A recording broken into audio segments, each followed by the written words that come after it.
Hello and नमस्ते सबैजनालाई। आज चाहिँ हामी यस ओसाकामा रहेको लियो प्यालेस रुम सेवा गर्न गइरहेको छौँ। आउनुहोस् मसँग भिजिट गरौँ है त, भित्र गएर हेरौँ है त। सबैभन्दा सुरुमा त हजुरहरूले यता इन्ट्रान्सको ठाउँमा नै जुत्ता राख्ने ठाउँ भेट्नुहुन्छ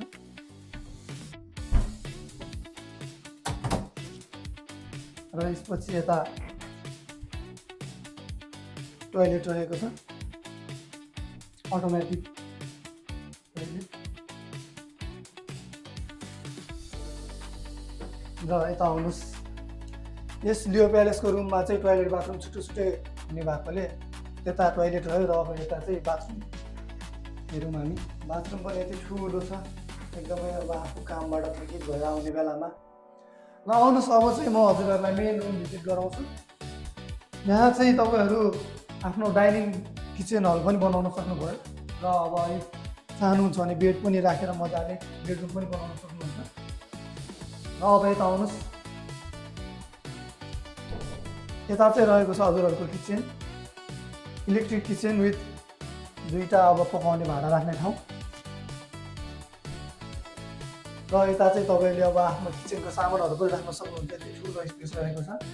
अब हेर्नुहोस् यता, यहाँ चाहिँ एकदमै धेरै सामान राख्ने ठाउँहरू पनि रहेको छ। किचनमा चाहिँ धेरै क्लोजेटहरू छ, जता राख्दा पनि भयो। ल आउनुहोस् है त, यो चाहिँ हाम्रो मेन बेडरुम रहेको छ।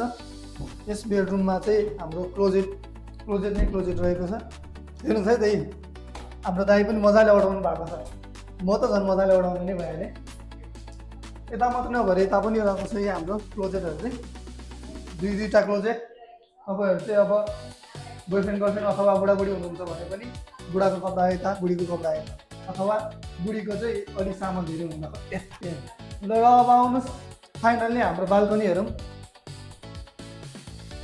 यस रुमको चाहिँ बाल्कनी पनि एकदमै ठुलो र फराकिलो रहेको हुनाले तपाईँहरू चाहिँ जाडो महिनाको बेलामा चाहिँ बारबिक्यू पनि गर्न सक्नुहुन्छ यस मजाले बाल्कनीमा बसेर।